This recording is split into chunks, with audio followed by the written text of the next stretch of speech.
Today I'm going to show you a tool from Retouch for Me that's going to help you to get rid of stray hairs from your photos. And this isn't a new tool, this has been out for a few months, but I've been testing it since it came out because I wanted to see how I performed before I made this video. And if after watching this you decide that you want to get a copy for yourself, make sure to stick around till the end of the video because I'm going to show you how you can get the best price for it. And just to be clear, they did send me a copy of the plugin for me to review. However, that's not the reason why I'm making this video.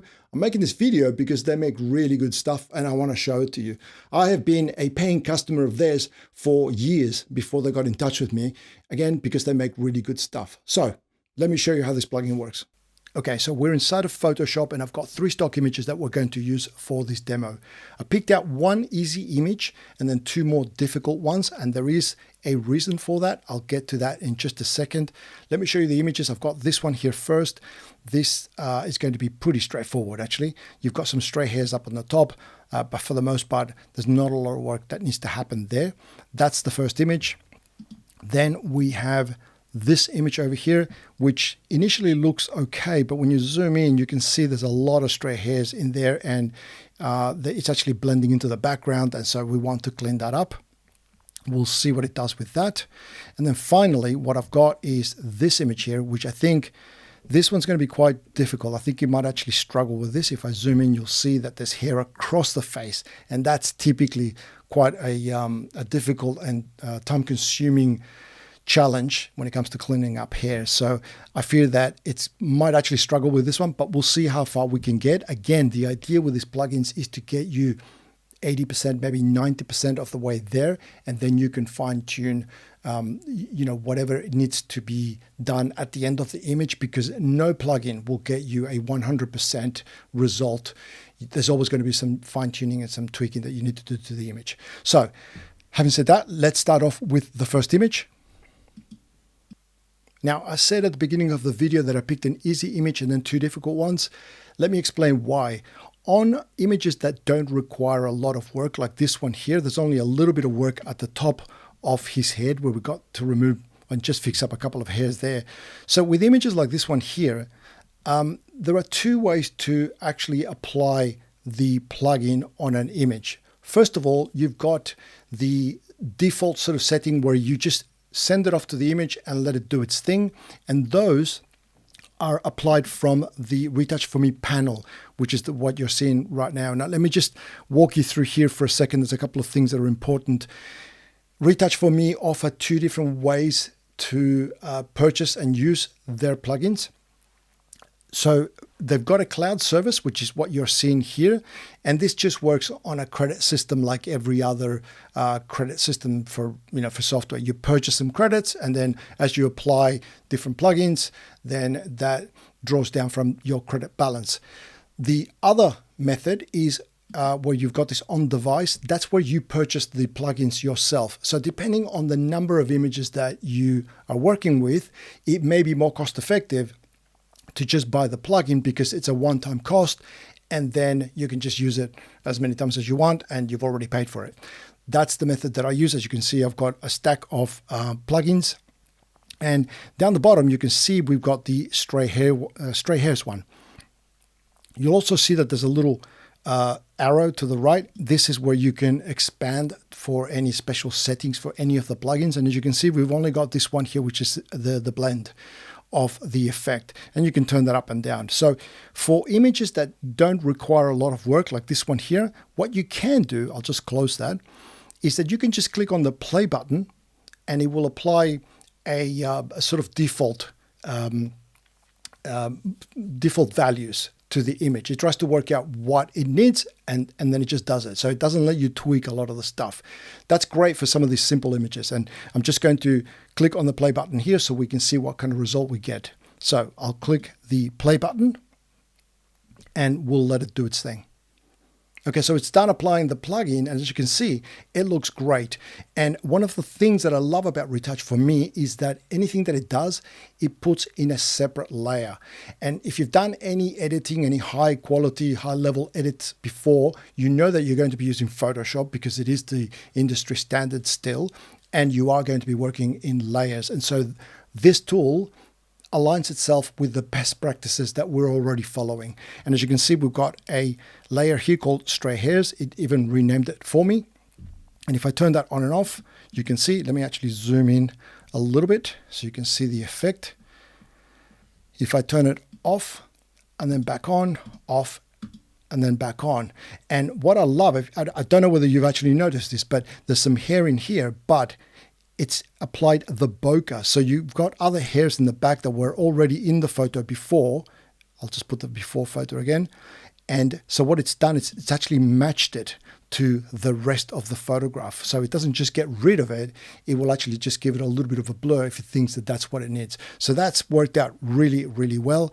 But that was a fairly easy image. What we'll do now is we will jump on to one of the more difficult ones. So we will start off, we'll continue with this one here.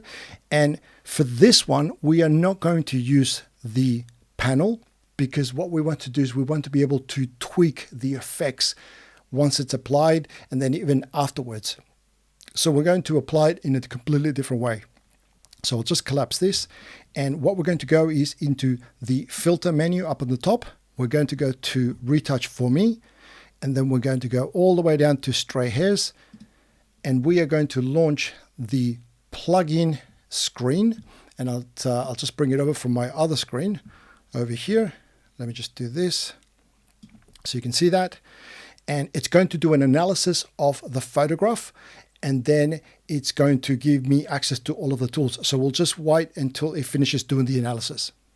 Now this can take a couple of minutes, but it depends on your computer. So I'll fast forward this part so that you're not just watching the screen. Okay, so it's done, and now the screen looks a little different because we didn't initiate the plugin from the panel. We went into the filter menu, and so now we have access to all of these other tools to go in and tweak and fine-tune the image. And in this case, it's looking really, really good, but there are some things that we need to fix. Let me just show you just quickly. On the left-hand side, you've got some tools here. This one, if you click on that and you hold, you get the original photo. So it's very easy to see a before and after. This one here is to regenerate after you make some changes. You've got a pan and zoom. You have a brush to apply the effect. You've got an eraser to remove the effect. And then you've got a way to also invert the mask. So what we're going to do here is, obviously we've got a bit of an issue just over here. We've got probably an area where we should have had some hair here, and now it's missing. And then just up here again, we've got a little bit of a gap here that we need to fix. For the most part, it's looking pretty good though. It's fixed up, I think, some hairs from the front of the face. As you can see, I'll do it before and after. So that's looking a lot better. And again, it's not about removing all of the hairs, because otherwise it's going to look unnatural.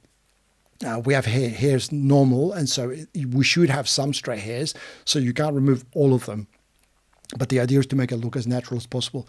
So in this case, it's applied some of the effect on this part of the hair, which we don't want. So when we click on either the brush or the eraser tool, we're going to see this mask. This is really, really helpful. It's showing you where the effect has been applied. Anything that's got white on it means it has the effect applied on top of that area. And you can see here, if I zoom in, this part here, we shouldn't have had any effect on that. And so what I'm going to do is, with the eraser tool, I'm going to just brush over the top of it. Okay. And by the way, I can change the size of my brush by using the bracket keys, just like you do in every other plugin or in Photoshop. Or you've got this little slider here, which you can move to make it smaller and larger. So that's one area that I think we need to fix. So I'll just maybe just paint a little bit over the top of that to get rid of that. And then if we look up here, we've got a little bit of a gap there, which I think is going to look unnatural. So we're going to just very quickly, just and very sort of easily just go over the top of that and there, and maybe there, and a little bit in there. Other than that, I don't think that there's anything else that we need to fix. We maybe just do a little bit over here. I think if we just maybe paint a little bit, I'll make it nice and small, and then just there, I think. Okay, and I think we are done with that. So if I click on the pan and zoom, it goes back to the normal view. But you'll notice that there is a message up on the top. that it needs to regenerate the image in order to apply where in new areas that we've applied the effect. If you're just removing, it doesn't seem to be required. It will show you that in real time. As you can see, that bit of the hair is now fixed, and so it's up at the top. But if we applied it anywhere else, you'll need to regenerate. Now, I'm going to click on this now, and it will go through the second phase of the processing of the plugin, and you'll notice that it's only going to do the second phase. From what I understand, the first phase, when you run this, that's when it looks for what we have in the image, where it is, and it tries to analyze the image. And then the second phase is when it applies the actual effect itself. So we'll fast forward through this bit and we'll see what we end up with. Okay, and it's done, and I think it's done a great job. I will do a before and after by holding this button here. You can see before, after, before and after. You can see how much of a difference that's made. So I think that that's looking really good. I am going to click on apply, and you will see once again that it's put everything onto a layer. So I can actually disable the layer or enable the layer, and you can see everything, all of the selections where the effect has been applied. Again, I don't want to overemphasize. I don't think I can overemphasize the fact that it puts things on layers and how important that is. So we're done with this image. Let's move on to the next one. Okay, so this is the final image and the hardest one, and I'm really interested to see what sort of effect we get with something that is as complex as this. There's a lot of work that needs to be done in here to clean up those hairs. So what we're going to do is I'm going to pick my top layer, which is just a copy of the bottom layer, so we've got something to compare the before and after. And we are going to go back into the filter menu and go to Retouch for me, and then all the way down to stray hairs, and we are going to let it do its thing, and I will come back when that is finished. Okay, and it's finished, and it's actually done remarkably well. It's done a lot better than I thought it was going to do. So let's zoom in and see what we've got. I'm going to do the before and after. So we've got before and after, before and after. You can see that it's done a lot of work. Now, it's not perfect. Obviously, we need to go in there and fix some things, but there's a lot that's been done here. So what we're going to do is, first of all, let's have a look at this bit of hair here on the left hand side. If I do it before and after, you can see that it's tried to clean it up, but it's not perfect. So let's go in there and fix that up. So let's click on the brush and see what we've got. So at the moment, you can see that there's a few different hairs in here where the effect has taken place. So what I'm going to do though is I'm actually going to remove the effect from this bit of hair that you can see here, because if I do the before and after, you can see that actually looks quite nice. I do like this little bit of hair. So I'm actually going to bring this back.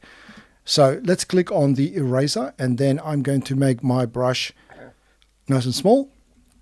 Now I am using a mouse and I'm on a laptop. Normally I'd be on a big screen and on a tablet. So I'm going to try my best to be really, really steady with this. And let's see what that looks like. So if we go back to that, that's looking pretty good. So that I like that already. So again, let's do before and after. Before, after, you can see that it's cleaned up a whole bunch of hair around the ears and stuff. Now we've got some areas here on the right hand side that we also want to fix up. So let's have a look what we've got in there. So you can see, let me zoom in here. You can see that we've got some effect applied here on the ends of the hair, but nothing on the cheek area. So if we turn that off, you can see that there's some hairs in there, and I think I'd like to actually get rid of those. So what we're going to do is we're going to apply the plugin. So we're going to paint in there. Now this is not going to take effect until we regenerate the image, but that's okay. So let's just do and paint this area here, and we'll do that. And then let's see if there's any other areas. We've got a little bit here. The hair actually stops and it's cut through this section of the eye here. Hopefully that's coming across in the video, but you can see that there's a bit of hair missing here where there should be hair. And then down here, maybe a little bit. There's a little bit of a cut in there as well. So let's fix that up. So what we want to do is we want to remove some of the effect from that because it's taken away the actual hair itself. So let's just get rid of that. And that, let's make the brush really small. And we're going to bring that bit of hair back through there. There, and we'll see what that looks like. Okay, that's looking a lot better, although I've got this section here I need to fix. So let's paint, let's actually get rid of that one as well. Actually, we're going to paint that in there a little bit more, in fact, I think. Let's see what that looks like. We're going to do that. We can always remove it afterwards if it doesn't work out. So we've got that, and then we've got this section here that we need to fix. So let's erase this part here so we don't get a cut in the hair. And now that hair is actually going all the way through, which is nice. We've got this little area here where we've got some hairs, but we've applied the effect. We just need to regenerate the image now to see what that looks like. Same with this side here. We've actually applied it. Let me just see what else we've got in there. Let's actually make that nice and big, and let's just clean up this whole section. Let's just apply the effect to this whole area here so that we don't miss out any possible hairs that we can't see. So let's just do that, and we'll regenerate. And then if it doesn't work for whatever reason, we can always go back and we can reapply or remove the effect again. So that's what we've got at the moment. Let's regenerate and see what that looks like. Okay, so that is done, and I think it's looking really, really good. If I do a before and after, you can see how much work it's actually done. And I think it looks really, really good. Now, there is some area here that needs to be fixed here. I'm not going to do that in here. I'm going to do that inside of Photoshop itself because it's a lot easier, and it's got nothing to do with hair. I think it's just more around just blending in the background where it's removed the hair.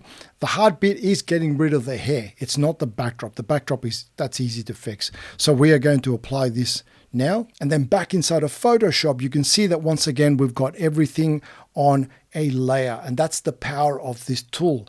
I can go in there and I'll just show you the selections. You can see where the effect has been applied, and I can go in there and I can tweak it. I can put a layer mask over the top of it and work non-destructively, but it gives me full control to be able to do what I want with the image.